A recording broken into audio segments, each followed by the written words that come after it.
ಪತ್ರಿಕಾಗೋಷ್ಠಿ ಕರೆದ್ರ ಉದ್ದೇಶ ಏನಪ್ಪ ಅಂದರೆ ನಮ್ದು ಇವತ್ತಿಗೆ 73 ದಿನ ಆಗೈತೆ. ಏನದು ಕೈಗಾರಿಕೆ ಆಗಬೇಕು ಅಂತ ನಾವು ಸತತ ಹೋರಾಟ ಮಾಡಿ ಒಂದು ಜಿಲ್ಲಾಧಿಕಾರಿಗಳು ನಮ್ಮ ಟೆಂಟ್ ಕಡೆ ನೋಡಿಲ್ಲ, AC ಕಾರಾಗಿ ಬರ್ತಾನೆ ಸೀದಾ ಹೋಗ್ತಾನೆ ಮನೆಗೆ. ಅದೊಂದೇ ಅವ್ರು ಮಾಡ್ತಾರದು. ಯಾಕಂದರೆ ಬಲಾಡ್ರಿ ಪಾರ್ಕ್ ಹೋಗ್ತಾರೆ. ಬಲಾಡ್ರಿಗೆ ಯಾಕೆ ಹೋಗ್ತಾರಂದರೆ ಅವ್ರು ಭಯ ಬೀಳ್ತಾನೆ. ಭಕ್ತೇಳಿ ಬೇರೆ ಹೊಡೆದ್ರೆ ಭಯ. ಅದು ಮುಂಜಾನೆ ಹೇಳಿದರು, ನಿಮ್ಮ ಮಾತು ಅದ್ಭುತನಿದ್ರೆ ಒಳ್ಳೆಯದು, ನಾವು ಉಪ್ಪು ಖಾರ ತಿಂತೀನಿ ಅಂತ. ಅದು ಕರೆಕ್ಟು. ನಾವು ಯಾರು ಅನ್ನ ಮಜ್ಜಿಗೆ ತಿನ್ಗೆ ನಾವು ಉಪ್ಪು ಖಾರ ತಿನ್ನೋರೆ, ನಾವು ಬದುಕಿದ್ದೀರಿ.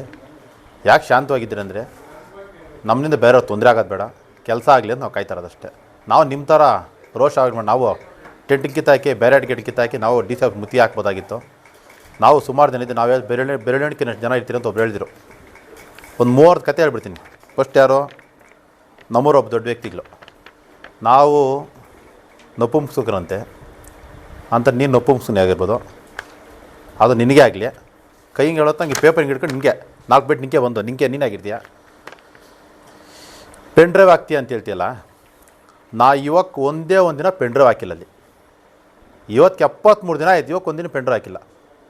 ಅವ್ರು ಸ್ಟ್ರೈಕ್ ಮಾಡ್ತಾರೆ, ನಾವೆಲ್ಲರೂ ಪ್ರತಿಯೊಬ್ಬರು ಮಾತಾಡ್ತಾಯಿದ್ದೀರಿ ಅಷ್ಟೇ. ಎಲ್ಲರೂ ಮಾತಾಡ್ತೀರಿ ಅಂತ ನಿಮಗೆ ಕಣ್ಣು ಕಾಣಿಸಲ್ಲ ಅಲ್ಲಿ ಅಂತಾರೆ. ಯಾರೋ ಹೇಳಿದ್ನ ಪೇಪರ್ ಬರ್ಕೊಂಡು ಬಂದು ಹೇಳ್ತೀರಲ್ಲ, ರೈತ ವರ್ಗದ್ದು ಅಂತ ಹೇಳ್ತೀರಲ್ಲ. ನೀವು ಜಮೀನ ಮಾರಾಟ ಮಾಡಿಬಿಟ್ಟು ಬಂದು ತಾಲೂಕಾಗೆ ಏನು ಮಾಡ್ತಾಯಿರೋದು ನೀವು? ಯಾಕೆ ವ್ಯವಸಾಯ ಮಾಡ್ತಾ ಊರಲ್ಲಿಲ್ಲ? ನಿಮ್ಮ ತಮ್ಮಂದ್ರೆಲ್ಲ ಕೆಲ್ಸಕ್ಕೆ ಬೇರೆ ತಮ್ಮಂದು ಕೆಲ್ಸಕ್ಕೆ ಹೋಗ್ಬಾರ್ದ? ರಿಯಲ್ ಎಸ್ಟೇಟ್ ಮಾಡೋಕ್ಕೋತಾನೆ ನಿಮ್ಮ ತಮ್ಮನು. ರಿಯಲ್ ಎಸ್ಟೇಟ್ ಬಿಡಿಸ್ಬಿಟ್ಟು ತೋಟದಾಗ ಕೆಲಸ ಮಾಡಿಸ್ಬೋದಲ್ಲ. ತೋಟ ಎಲ್ಲ ಅಂತ ಖರೀದಿ ಮಾಡ್ಕೊಂಡು ತೋಟ ಮಾಡೋಕ್ಕೆ ಬಿಡು. ಅವ್ರ ರೈತನ ಕಷ್ಟ ಏನಂತ ಗೊತ್ತಾಗುತ್ತೆ.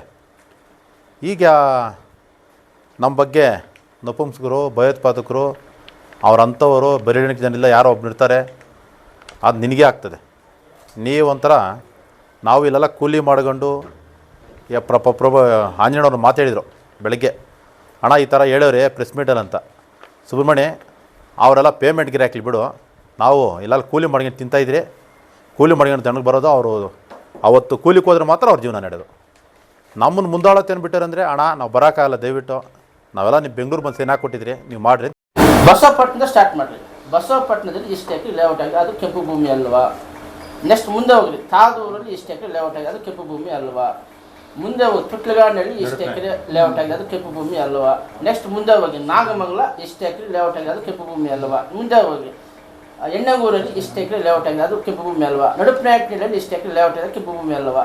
ಹೊಸಪೇಟೆಯಲ್ಲಿ ಇಷ್ಟು ಎಕರೆ ಲೇಔಟ್ ಆಗಿದೆ ಕೆಂಪು ಭೂಮಿ ಅಲ್ವಾ? ಜಮಕೋಟೆ ಕ್ರಾಸಲ್ಲಿ ಇವತ್ತು ಏನು ಸುಂಡಳ್ಳಿ ಗ್ರಾಮದಲ್ಲಿ ಯೂನಿವರ್ಸಿಟಿ ಪ್ರಾರಂಭ ಮಾಡಿದ್ರು. ಆವತ್ತು ಕೂಡ ಇದೇ ಪ್ರಸ್ತಾವನೆ, ನಮ್ಮ ಫಲವತ್ತಾದ ಪ್ರದೇಶವನ್ನು ನಾವು ಬಿಡಲ್ಲ ಅಂತ ಹೇಳಿದ್ರು. ಆದರೆ ಇವತ್ತು ಆ ಭೂಮಿ ಇದೆಯಾ?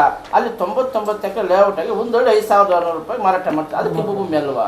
ಹಂಗಾದ್ರೆ ಇವೆಲ್ಲ ಫಲವತ್ತಾದ ಪ್ರದೇಶ ಅಲ್ವಾ? ಇದು ಅವರಿಗೆ ನಾನು ಪ್ರಶ್ನೆಗೆ ಉತ್ತರ ಕೊಡಬೇಕು. ಯಾಕಂದರೆ ಫಲವತ್ತಾದ ಪ್ರದೇಶ ಓಕೆ, ಆದರೆ ಇಷ್ಟು ಹಳ್ಳಿಗಳಲ್ಲಿ ಹೆಚ್ಚು ಕಡಿಮೆ 6-7 ಸಾವಿರ ಎಕರೆ ಇವತ್ತು ಖಾಸಗಿ ಭೂಮಾಫಿಯಾ ಬಿಲ್ಡರ್ಗಳು ಬಂದು ಲೇಔಟ್ ಮಾಡಿದ್ರಲ್ಲ, ಆವಾಗ ಎಲ್ಲಿ ಹೋಗಿತ್ತು ನಿನ್ನ ಬದ್ಧತೆ? ಆವಾಗ ಯಾಕೆ ಏನು ಮಾಡ್ತಾ ಇದ್ದೆ? ಇವತ್ತು ಜಮಕೋಟೆ ಸುಂಡಳ್ಳಿಯಲ್ಲಿ ಯೂನಿವರ್ಸಿಟಿ ಆಗ್ತಾ ಇತ್ತು. ಅದು ಮಾಧ್ಯಮಗಳು ಕೂಡ ಪ್ರಸಾರ ಆಗಿತ್ತು, ಮಾಧ್ಯಮಗಳ ಮೂಲಕ ಪ್ರಸಾರ ಆಗಿತ್ತು. ಅದೇ ಜಾಗದಲ್ಲಿ ನೀವು ಮಾಧ್ಯಮದವರು ಬನ್ನಿ ಹೋಗೋಣ, ಅಲ್ಲಿ 99 ಎಕರೆ ಲೇಔಟ್ ಆಗಿದೆ. ಒಂದು ಅಡಿ 5,600 ರೂಪಾಯಿ ಸೇಲ್ ಆಗ್ತಾ ಇದೆ. ಏನು ಮಾಡ್ತಾ ಇದ್ರು ಇವರು? ಅಲ್ಲಿಗೆ ಎಲ್ಲಿದೆ ಇವ್ರ ಬದ್ಧತೆ? ಇವತ್ತು ಹೋರಾಟದ ನೆಪದಲ್ಲಿ ಮುಗ್ಧ ಅಮಾಯಕರನ್ನ ಬಲಿ ಕೊಡೋದಕ್ಕೆ ಇವತ್ತು ಅವರು ಸಂಚು ರೂಪಿಸಿ ಅಕ್ಷಯ ಪಾತ್ರಗಾಗಿ ಹೋರಾಟ ಅಷ್ಟು ಬಿಟ್ಟರೆ ರೈತರಿಗಾಗಿ ಹೋರಾಟ ಅಲ್ಲ ಅಂತ ನಾವು ಈ ಸಂದರ್ಭದಲ್ಲಿ ಹೇಳಕ್ಕೆ ಇಷ್ಟಪಡ್ತೀವಿ. ಸಂದೇಶಗಳು ಜನಗಳಿಗೆ ಹಂಚ್ತಾ ಇದ್ದಾರೆ. ಏನಂದರೆ ಇಲ್ಲಿ ಸರ್ಕಾರಿ ಜಮೀನಿಲ್ಲ, ಇಲ್ಲಿ ಬರಡು ಭೂಮಿ ಇಲ್ಲ, ಇಲ್ಲಿ ಬರೀ ಕೃಷಿ ಯೋಗ್ಯವಾದ ಭೂಮಿ ಬೇರೆ ಕಡೆ ಹಾಕಿ ನಾವಿಲ್ಲೆಲ್ಲ ಅರ್ಜಿಗಳು ಹಾಕ್ಕೊಂಡಿದ್ದೀವಿ ಅಂತಾರೆ. ಅಲ್ಲಿಗೆ ಸರ್ಕಾರಿ ಅರ್ಜಿಗಳು ಹೋಗಿದ್ದಂಥ ಜಮೀನು 57 ಆಗ್ಬೋದು, 53 ಆಗ್ಬೋದು, 50 ಆಗ್ಬೋದು ನಮೂನೆ. ಯಾವ ಜಾಗದಲ್ಲಿ ಯಾವ ಊರಲ್ಲಿ ರೈತರು ನಮ್ಮ ಅರ್ಜಿಗಳು ಹಾಕ್ಕೊಂಡಿರೋಂಥ ಉಳಿಕೆ ಜಮೀನಿದೆ ಅಂತ ಒಂದು ಲಿಸ್ಟ್ ಕೊಡಲಿ. ಒಂದನೇದು. ನಮಗೇನಂದರೆ ಇಲ್ಲೀಗ ಸುಂಡ್ರಳ್ಳಿಯಲ್ಲಿ ಉತ್ತರ ವಿಶ್ವವಿದ್ಯಾನಿಲಯ ಸ್ಥಾಪನೆ ಸರ್ಕಾರದಿಂದ ಬಂದಾಗ ಇದೇ ರೈತರಲ್ಲಿ ಅಡ್ಡಿಪಡಿಸಿ ಅದನ್ನು ಒಂದು ಮೂಲೆಗೆ ಅಮರಾವತಿಗೆ ಹಾಕಿದ್ರು. ಅಲ್ಲಿಗೆ ಅಮರಾವತಿ ಹತ್ರ ಹೋಗಿ ನೋಡಿ ಎಷ್ಟು ಡೆವಲಪ್ ಆಗಿದೆ ಅಂತ. ನಮ್ಮ ತಾಲೂಕಲ್ಲಿ ಇಲ್ಲಿ ಬಂದಿದ್ದರೆ ಈಗ ಇದಕ್ಕೋಸ್ಕರ ಸಂಪರ್ಕ ಸೇತುವೆ ಒಂದು ಸಿಗ್ತಾಯಿತ್ತು ನಮಗೆ. ಇಲ್ಲಿ ಅಂತಾರಾಷ್ಟ್ರೀಯ ವಿಮಾನ ನಿಲ್ದಾಣ ಹತ್ರ ಇರೋದ್ರಿಂದ ಒಂದು ಸಂಪರ್ಕ ಸೇತುವೆ ಬಂದು ನಮ್ಮ ಜಮಕೋಟೆ ಹೋಬಳಿ ಆಗ್ಬೋದು, ಶಿಡ್ಲಘಟ್ಟ ಆಗ್ಬೋದು, ಇಷ್ಟೊತ್ತಿಗೆ ಒಂದೊಂದು ಅಡಿಗೂ ಚಿನ್ನದ ರೂಪದಲ್ಲಿ ಬೆಲೆ ಬಂದು ನಮ್ಮ ತಾಲೂಕು ಅಭಿವೃದ್ಧಿ ಆಗ್ತಾಯಿತ್ತು.